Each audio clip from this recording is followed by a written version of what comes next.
This video is sponsored by Squarespace. One of the biggest things I hear wedding photographers complain about the most is booking new weddings. Getting those consistent inquiries in and getting them booked is probably one of the hardest things. But what if I told you, aside from ads and social media, there is some due diligence that you need to do at home in your own business first that will help you book better? Let's talk about the 5 things that are keeping you from booking weddings. Starting out with your portfolio. Now, I know a lot of people hear a lot about their portfolio and what they should do with it, but I see a huge amount of bad practices in portfolios, in my opinion. One of the biggest ones is not having a consistent edit. Before you go out and try to become like the best wedding photographer there is and hope to be booking 15, 20, 30 weddings a year, you need to have a consistent style that you show on your website. Keep in mind, if you don't have a consistent style, your couples do not know what they're getting. At the end of the day, wedding photography is a product. And if you have a product with 50 different SKUs of the same thing and no one really knows what they're going to get, it makes it harder for them to choose you. If you take a look at my portfolio, I've been using the same preset to edit my photos for honestly like the past almost 8 years at this point. My style looks the way it does. It doesn't really change very dramatically between weddings. And because of this, couples can come, they can look at it and know this is how I'm going to look in my photos. This is what the color is going to look like in my photos, rather than one shoot being bright and airy and one being dark and moody and one being this and that. Just find something that works. And I know there's varying opinions on this. I think consistency works overall, but let me know in the comments what you think as well. Because couples want to know what they're purchasing as well, your portfolio needs to fit the motto of your business. This is probably the biggest thing I see photographers doing incorrectly because it's easy to not do this. Basically, if you have a brand where you're talking about having authentic moments and candid and natural type photography, photojournalism, but then you go to the site and all of the photos are like posed, does that really line up? This is one of those gut checks you have to do to yourself as a photographer when you're putting together your portfolio. You can't say you're photojournalism and then all the photos you show on your site are heavily posed, perfectly lit with like strobe lighting to make everything so perfect. But then you're like, oh yeah, photojournalism. You need to look like what you're saying as well, not just say it and then show something totally different. This also goes with the type of weddings that you want to do. If you want to do weddings in a more urban city setting with brick buildings and things, don't show barns the whole time on your website. And I know you're thinking, John, what if that's all I get? You have to be very particular in curating your portfolio. And when you're starting out, it's honestly very hard, but trust me, you can get through it. Which actually leads to the next thing people are doing wrong with their portfolios, which is showing too many of the same photos from a particular wedding just because either that was the best one or honestly the only one you have. Photographers are so scared of not having enough photos to show on their website. I see it all the time where maybe you shot only 3 weddings, but you post like so many photos from these weddings, photos that don't even really make sense in your portfolio or on the website or are even good photos. You're just doing yourself a disservice, but you're like, oh, but I need to show so many photos to make people know that I'm working and I'm a wedding photographer. That is the worst approach. Honestly, when you're starting out and you're building your portfolio, in my opinion, less is more. Show what you want to shoot. Don't show every single type of photo and be extremely picky with the photos that you choose. At this point in time, I've been shooting weddings now for 12 years, so I have a huge body of work that I'm able to pull from. So what's nice is I finally got to a place on my website where the majority of the website honestly is photos. While I have text that I'm going to have on the website that's going to help with SEO, I really just want to show my work.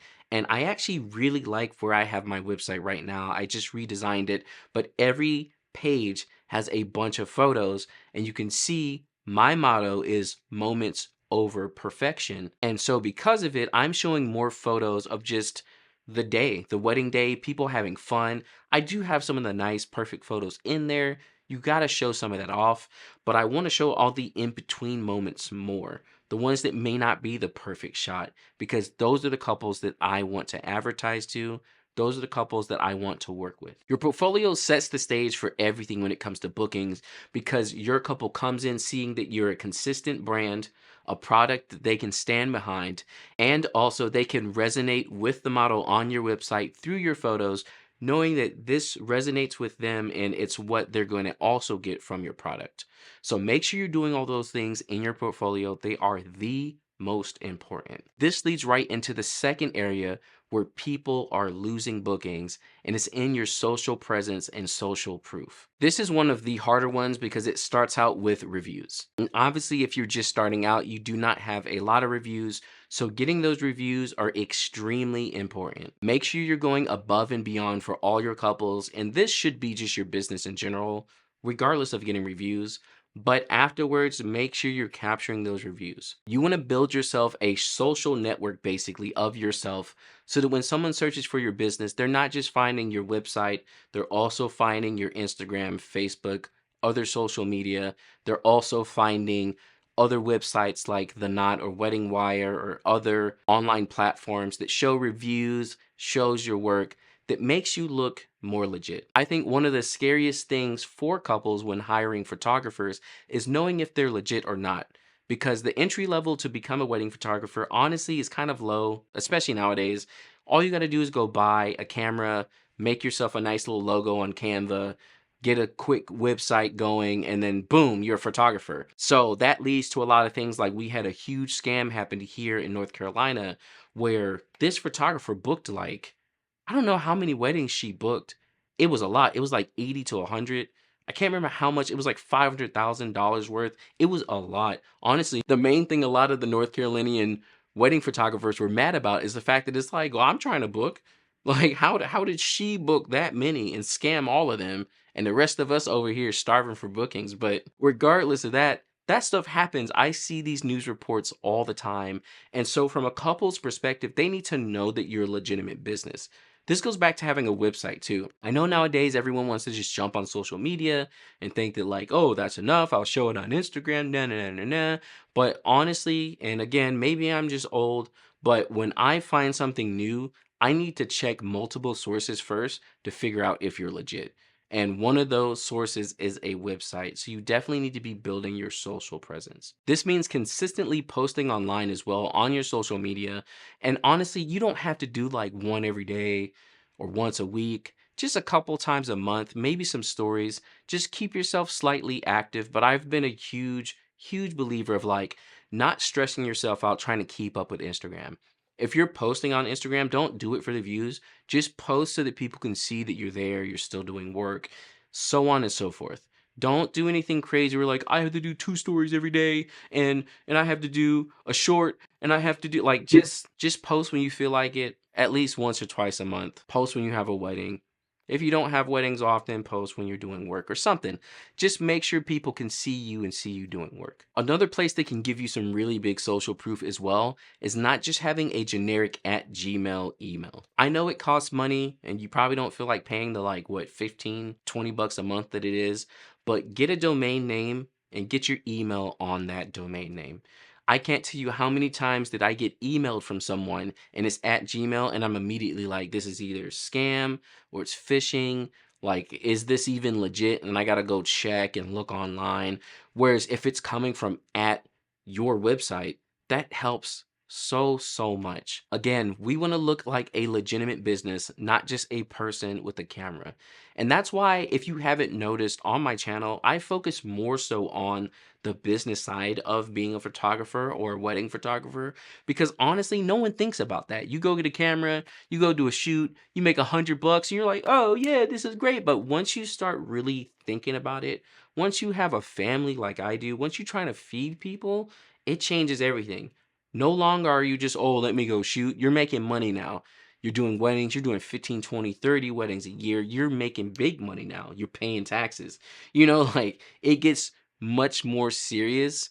So these things are highly important. Please trust me on that because too many people sit around thinking, I just want a camera. What's the new camera? What are your settings? That stuff matters, but this stuff matters more. Speaking of it mattering and social proof, the easiest way you can build a website, since I talked about it so much, is with this video sponsor, Squarespace. Squarespace is probably one of the easiest ways to go ahead and set yourself up a website so that you can have more social proof online. It's an online website builder where you can easily build your website. It has amazing templates that will help you get started, or you can build everything from scratch. Like I said earlier, I recently redid the majority of my website and I love the way it's coming out. I'm showing a lot more photos. The text looks great. The whole website just feels like my brand. I finally got it where I wanted it, and it was easy to do with Squarespace. On top of the ease of use as well, Squarespace has so many built-in features that can really help your business out in the long run. You can schedule meetings through Squarespace. You can send emails to an email list. You can sell physical and digital products. You can sell courses. There's so many options of what you can do on top of just your normal blog pages, portfolio pages, and just sharing more information to the internet. So if you don't have a website yet and you're looking to build one, definitely check out the link in the description below for 10% off of your first website or domain. The third place that you're losing bookings on is the pricing. Now, we're not just talking about what your pricing is, but how you're relaying it to your couples. Now, this section is very nuanced because it depends on what type of business you want to be and what type of couples that you're serving. So let's talk about the 3 ways you should be showing your pricing on your website or not, depending on what you're trying to do. So the first approach to pricing is showing it on your website. This is the way that I like to go as well. And there's some pros and cons to it. The pros are you're going to shy away all the price shoppers. They know what the price is.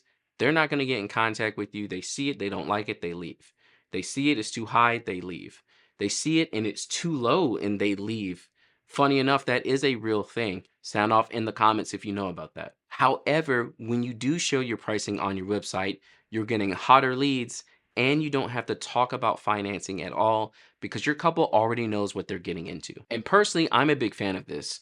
I like having my meetings with my couples where we don't have to really talk about the price of things. And if and when we do, it's not like, oh, well, this costs that and that costs this. And oh, I'm not sure.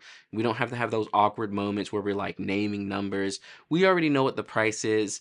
If I do have to name numbers, we've said it before, so it's not as awkward anymore. And this is the approach I like to take. Just remember, you get less inquiries this way, but more hotter leads when you do get those inquiries. The second way is a starting at price or a typical spend price. Now, with this, you'll get more price shoppers because technically they don't know the price. Even if you say this is how much a couple typically spends, they still probably are like, but I wonder how much it costs overall, or how much will it cost for me?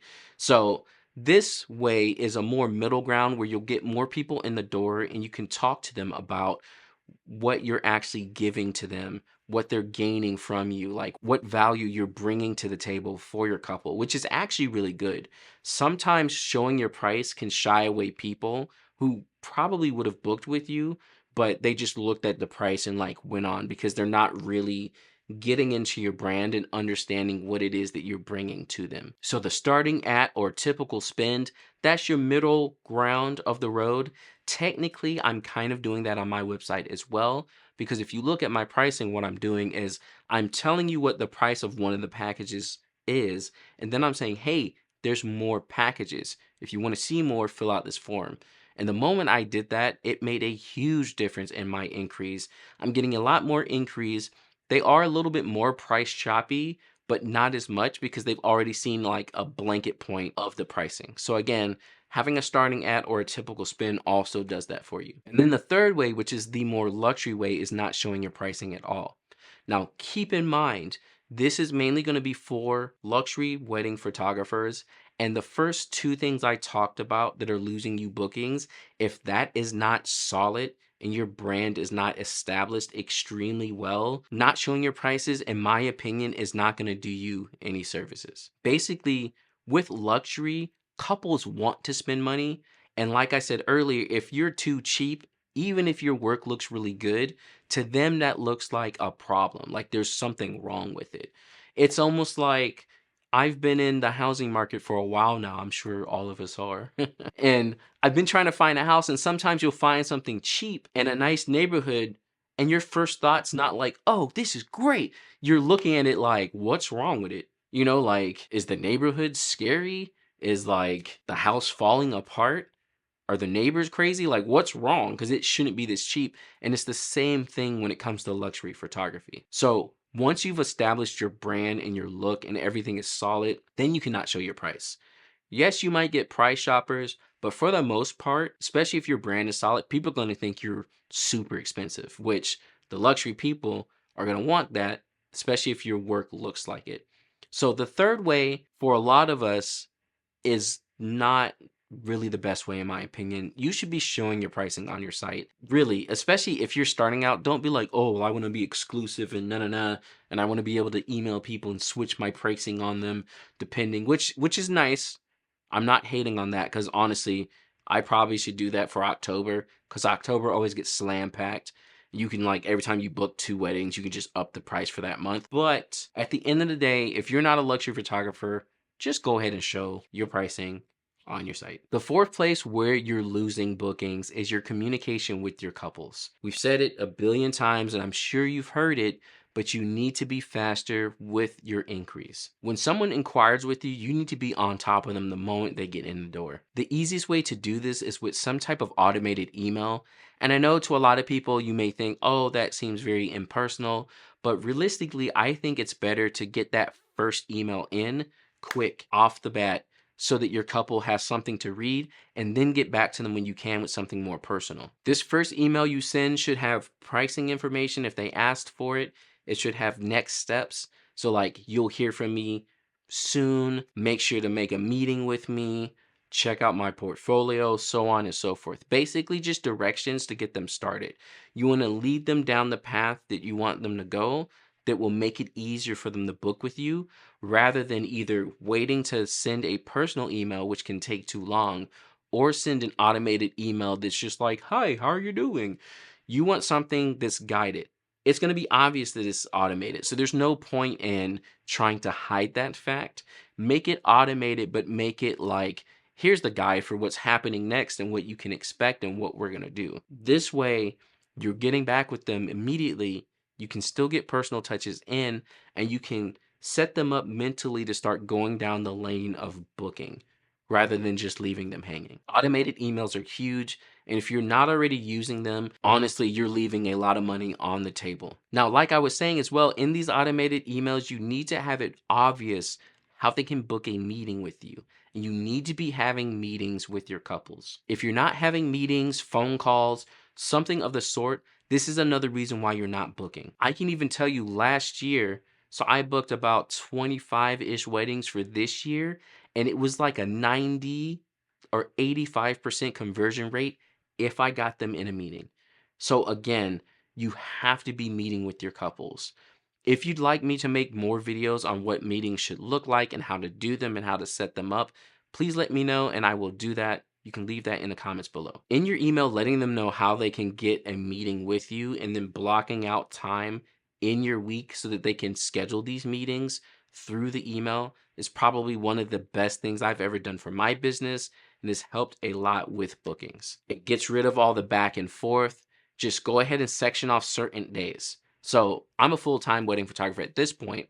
So pretty much for me, I think I'm doing like between Tuesday and Thursday. And then I have time blocks on each of those days that are open for couples to make meetings. With my automated email that automatically goes out when couples first get in contact with me, they go ahead and make this meeting and I don't even have to have any hands on that process. Sometimes it turns into having like 2 to 3 meetings in a single day, which is nice because I'll know that's coming up and I have all these couples lined up. On top of that, you can use things as well like AI to transcribe your meetings. And this way you can either teach AI your actual voice from you actually speaking to your couples to work on the text on your website and also give you notes for each couple so you can remember who they are and their different attributes and what they want specifically for their wedding.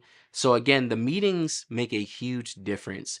And honestly, too, if you want to see me talk about how I use AI in my business, please let me know. Because again, assistive AI, I'm down for. The generative stuff is where I start getting kind of like, but it is what it is.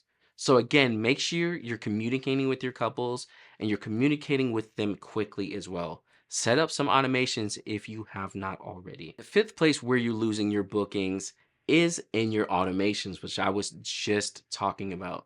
But we're not talking about just the first automation. We're talking about automations after your couple contacts you. And the biggest one is going to be follow-ups. Now, this is something I personally was doing myself. I was not following up with my couples enough.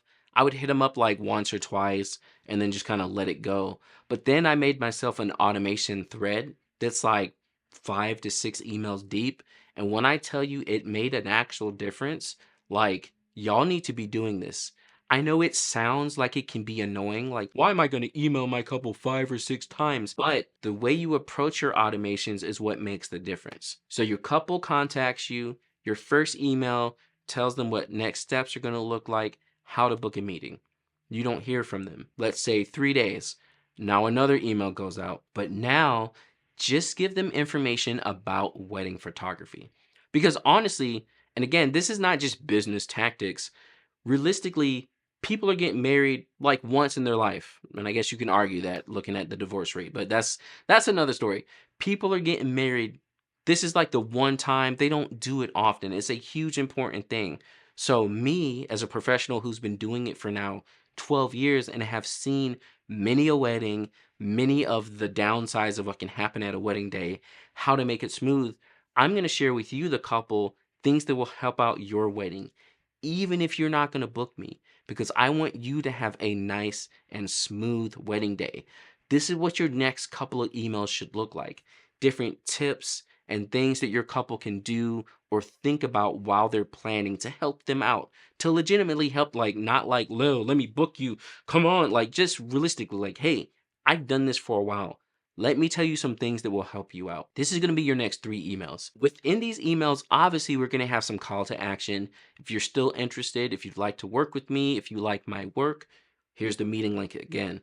I've had people go through and maybe make it to like the second or third email and then actually schedule the meeting. And again, what we forget because we're just sitting at home like, oh, they're taking forever to get back in touch with me. People got lives, people got jobs, people got families, people have things to do. People are getting emailed by every other company in the whole world. And then you're over there mad that they haven't gotten back to you in like a day. You know what I'm saying? Like, there's a lot going on. Sometimes people look at an email and then just like leave and forget. Sometimes people think they replied to a thing and they never did it. You know, like I do that all the time with text. Like I am the worst. I'll open the text, reply in my mind, and then just like forget. So those follow-up emails, that's really what they're doing. They're just being like, hey, I'm still here. Here's some information. Hopefully this helps you out. You can still schedule a meeting. And again, have it be like 5 emails. The first one's 3 days later. The next one's 5 days later. Give them another week. But don't like hit them up like every 2 days and it's just like boom, boom, boom, boom. Like space it out a little bit, make it a little longer sometimes. And then finally end off with an email that's like, hey, I haven't heard from you yet. So I'm assuming you either went a different route or whatever. I'm going to open up this date still for other couples. But if you're still interested, let me know. And have this automation email set up for all your inquiries. This way you don't have to remember who to email back all the time. And trust me, it makes a huge difference. I've implemented all of these in my business over the last couple years, and even over the 2024 slump, as I'll call it, where no one was booking, I was able to book 25 weddings for this year. And again, I'll just be honest, I'm not like the most prolific wedding photographer with a 98%, conversion rate, and out of all my inquiries, I'm getting 80% to meet. Like, it's not like that. Like, right now, I'm really not booking too well either. And 2024, I had no inquiries at all. So these are realistic tips that I've implemented in my business, and they actually made a difference. So if they were helpful for you all, please like this video and share it with other photographers that you know so that we can all book weddings and serve our couples and eat well. And also, if you want to see some more about wedding photography education, kind of like this video, check out this playlist here, and I will catch you all next time.